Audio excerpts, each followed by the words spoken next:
একটি সম্পর্ককে সুন্দর করে গড়ে তুলতে পরস্পরের ত্যাগ, শ্রম ও ধৈর্যের প্রয়োজন। কিন্তু একটা সুন্দর সম্পর্ককে নষ্ট করতে সামান্য একটি অজুহাত কিংবা অবহেলাই যথেষ্ট। অভিমানের ভাষা আসলে সবাই বোঝে না। কেউ কেউ অভিমানকে অভিনয় ভেবে দূরে সরে যায়, আবার কেউ কেউ অভিমানকে রাগ ধরে নিয়ে দূরে করে দেয়।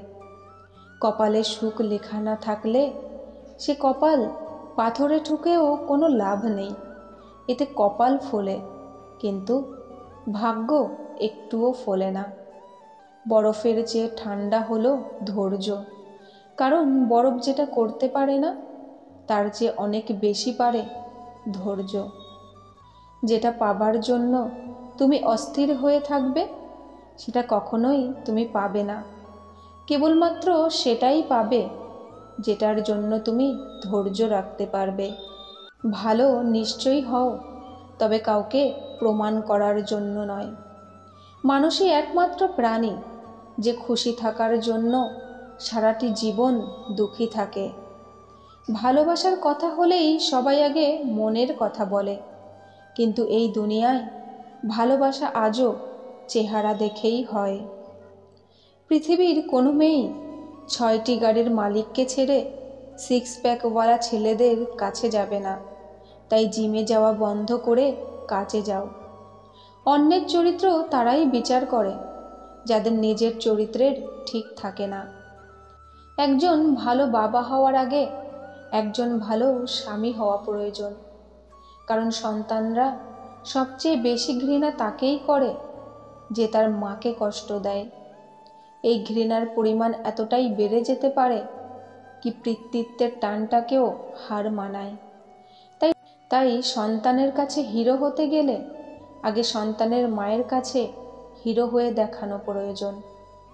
যখন কাউকে তার 99টা ভালো দিক ছেড়ে তার একটা খারাপ দিক নিয়ে কথা শোনাবে, তখন এর পরের বার তার 99টা ভালো দিকের আশা করো না। কিছু কিছু মানুষের মনের পরিবর্তে ক্যালকুলেটর থাকে। তারা হাত মেলানোর আগেই হিসাব করে নেয় এর কাছ থেকে আমার কতটা লাভ হতে পারে। যিনি দিতে শেখেননি তিনি আসলে কিছু পেতেও শেখেননি। দেওয়ার আনন্দ তো পাওয়ার আনন্দের চেয়ে আকাশ সমান বড়। ছোট ছোট ভুল থেকে শিক্ষা নিতে শিখুন। মনে রাখবেন, হোঁচট সবসময় ছোটোখাটো পাথরের সাথেই লাগে, পাহাড়ের সাথে নয়। এই সময়টাও কেটে যাবে, একটু ধৈর্য তো রাখো। খুশিই যখন বেশি দিন টিকতে পারে না, তাহলে দুঃখের কি অকাত আছে? জীবনে ভালোভাবে তারাই বাঁচতে শিখে গেছে যারা জীবনে বাদাম না ধোঁকা অনেক খেয়েছে। তুমি বদলে গিয়ে মজবুরির নাম দিয়েছ, এবার আমি বদলাবো, আর এটা আমার নীতি হবে। সবাই বলে ভাগ্যের লেখা কখনো বদলানো যায় না। মনের সাহস নিয়ে কোনো সিদ্ধান্ত তো নিয়ে দেখো, হতেই পারে ভাগ্য বদলে গেল। নদী কখনোই পেছনে ফেরার চেষ্টা করে না, তাই নদীর মতো বাঁচার চেষ্টা করো। অতীত ভুলে গিয়ে ভবিষ্যতের লক্ষ্য নিয়ে বাঁচার চেষ্টা করো। মনের ভেতরে যখন একবার অশান্তি বাসা বেঁধে যায়, তখন পৃথিবীর কোনো কিছুতেই নিজেকে সুখী বলে মনে হয় না। নিজের ইনকামের টাকায় শখ পূরণ করে দেখো, শখ এমনিতেই লিমিটের মধ্যে চলে আসবে। তুমি যদি সূর্যের মতো আলো ছড়াতে চাও, তাহলে আগে সূর্যের মতো উড়তে শেখো। খালি হাতে এসেছিলাম, খালি হাতে যাব। ভাবিনি এই পৃথিবীতে এত কষ্ট পাব। বন্ধু বলো বান্ধবী বলো, কেউ আপন নয়। ক্ষণিকের মেলামেশায় সবই অভিনয়। টাইম পাস করার জন্য কখনো সম্পর্ক তৈরি করো না, সম্পর্কের জন্য টাইম বের করো। জীবনে একদিন না একদিন সফলতা নিশ্চয়ই পাওয়া যায়। পাওয়া যায় না শুধু তাদের যাদের আমাদের মন চায়। সবাই বলে জীবন একবারই পাওয়া যায়, এটা একটা ভুল কথা। শুধু মৃত্যুই একবার হয়। জীবন তো প্রতিদিন সকাল থেকেই নতুন করে শুরু হয়। কারো বেড়ে ওঠায় বাধা দিও না, বরং তাকে সুযোগ দাও। দেখবে সেও তোমাকে সুন্দর কিছু উপহার দেবে।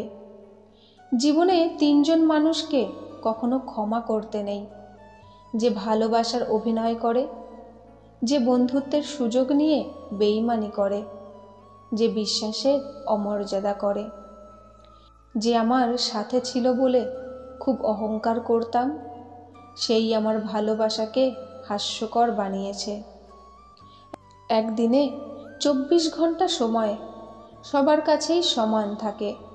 কেউ এই সময়ের মধ্যে বড় বড় কাজ করে দেখায়, আর কেউ এই সময়টাকে তোর আমার করে করে নষ্ট করে দেয়।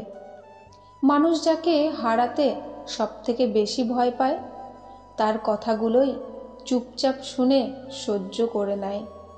সবার সঙ্গে সম্পর্ক রাখতে রাখতে দুর্বল হয়ে পড়েছে। এখানে প্রতিদিনই কেউ না কেউ রাগ করতে থাকে। নিজেকে লবণের মতো তৈরি করো, যাতে কেউ তোমাকে বেশি ব্যবহার না করতে পারে, আবার কেউ তোমাকে ছাড়া চলতেও না পারে। বুদ্ধিমান লোকেরা মস্তিষ্ক চালায়, আর মূর্খ লোকেরা মুখ চালায়। নিজের জীবনের লড়াইটা নিজেকেই লড়তে হবে। জ্ঞান অনেকেই দেবে, কিন্তু সঙ্গ কেউ দেবে না।